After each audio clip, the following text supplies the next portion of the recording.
අයිබෝවන් රෝගී අයිතිවාසිකම් සුරකීමේ සංවිධානයේ බැනරය යටතේ මම කතා කරන්නේ මම සංජය මහවත්ත.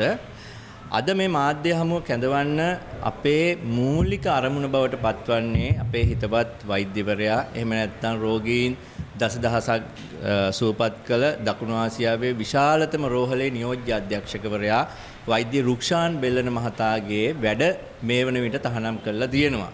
අද උදෑසන එතුමා රෝහලෙන් පිට වුණා. අපේ හදවත් තුල දැඩි සංවේගයක් ඇති වුණා. ඇයි එතුමාට මෙහෙම කළේ කියන එක සම්බන්ධයෙන්.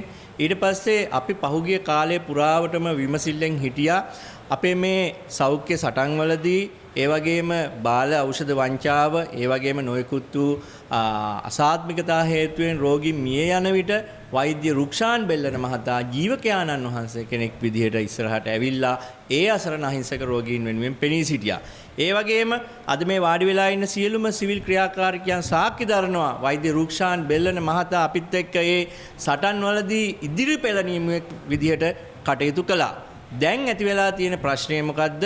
වෛද්‍ය රුක්ෂාන් බෙල්ලන මහතා රූපවාහිනියට යම්කිසි ප්‍රකාශයක් කළා කියලා ඔහුගේ වැඩ තහනම් කරලා තියෙනවා. වැඩ තහනම් කරන්න ලියුමට අසං කරලා තියෙන්නේ කවුද? වර්තමාන සෞඛ්‍ය ලේකම්වරයා වන දූෂිත අපි කෙලින්ම කියනවා දූෂිත නිලධාරියෙක් විදිහට අනිල් ජාසිංහ මහතා. අනිල් ජාසිංහ මහතා. එතකොට මම ගාව තියෙනවා ජාතික විගණන කාර්යාලයේ මගින් නිකුත් කරපු විගණන වාර්තාව. මම මේ වාර්තාව අතේ තියාගෙන තමයි අනිල් ජාසිංහ දූෂිතයි කියලා කියන්නේ. මේ දූෂණය සම්බන්ධයෙන් පැමිණිල්ල අල්ලස් කොමිසමට කරලා තියෙන්නේ කවුද? වෛද්‍ය රුක්ෂාන් බෙල්ලන මහතා. මෙතන තියෙන රිපෝට් එකේ මිලියන 2500කට වැඩි ප්‍රමාණයක ඖෂධ ගෙන්නලා තියෙනවා රසායනාගාර 7ක් සඳහා දේශීය මිලදී ගැනීම වෙනුවෙන්. එතකොට දේශීය මිලදී ගැනීම වෙනුවෙන් මෙතරම් මුදලක් වියදම් කළා තියෙද්දී ආපහු 128,94,694ක ප්‍රතික්‍රියක ඖෂධ වර්ග ඒ ජාතික රෝහල තුල කල්ලිකුත් වෙලා තියෙනවා. ඉතින් මේ තත්ත්වය කළමනාකරණය කරන්න බැරි වෙලා වැඩිපුර ඖෂධ ගෙනහල්ලා ඒ වගේම මේ රෝගීන් අනතුරේ හෙළලා ඒ සම්බන්ධයෙන් තොරතුරු අනාවරණය කරගන්නවා. වෛද්‍ය අනිල් ජාසිංහ සම්බන්ධයෙන් අනාවරණය කරගෙන රුක්ෂාන් බෙල්ලන මහතා ලස්සෝ දූෂණ විමර්ශන කොමිසම් සභාවට පැමිණිල්ලක් සිද්ධ කරනවා. ඒ විතරක් නෙමෙයි හොඳම කාරණාව තමයි වෛද්‍ය රුක්ෂාන් බෙල්ලන කියලා කියන්නේ වෛද්‍යවරයෙක් වශයෙන් මෙන්ම සිවිල් සමාජය තුලත් ඒ වගේම වෘත්තීය සමිතිය තුලත් හඬ නගන කෙනෙක්. වෘත්තීය සමිති ආඥා පනත මගින්ම වෛද්‍ය රුක්ෂාන් බෙල්ලන මහතාට බලතල ලබා දීලා තියෙනවා ඒ අයිතිවාසිකම් වෙනුවෙන්. එහෙම නැත්නම් මේ ශ්‍රේෂ්ඨය වෙනුවෙන් කතා කරන්න.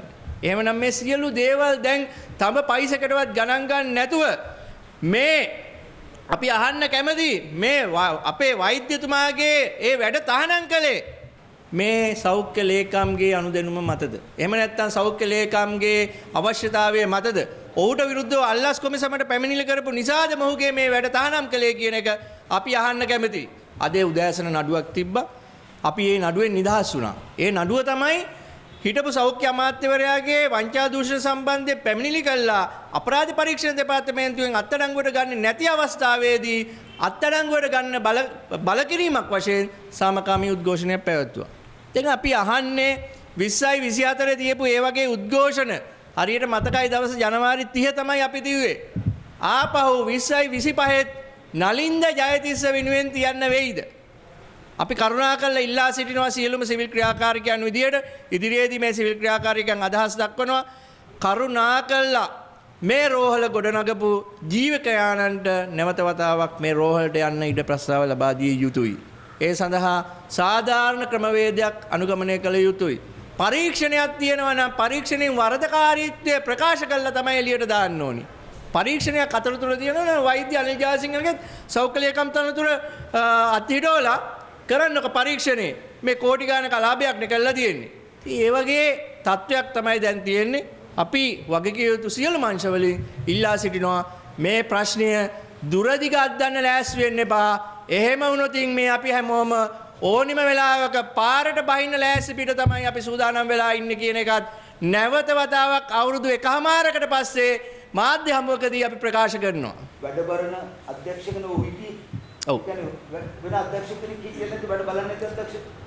ලංකාවේ ප්‍රධාන පෙළේ රෝහල් 5ක විතර අධ්‍යක්ෂක ධූරය මේ වන විට හිස් වෙලා තියෙන්නේ. ඒ තනතුර බාර ගන්න කෙනෙක් එන්නේ නැහැ. ඉතින් ඒ නිසා තමයි නියෝජ්‍ය අධ්‍යක්ෂකවරයාට මේ සුදුසුකම තියෙනවා. ඔහු මේ හැමදේම බලා කියාගෙන හිටියේ.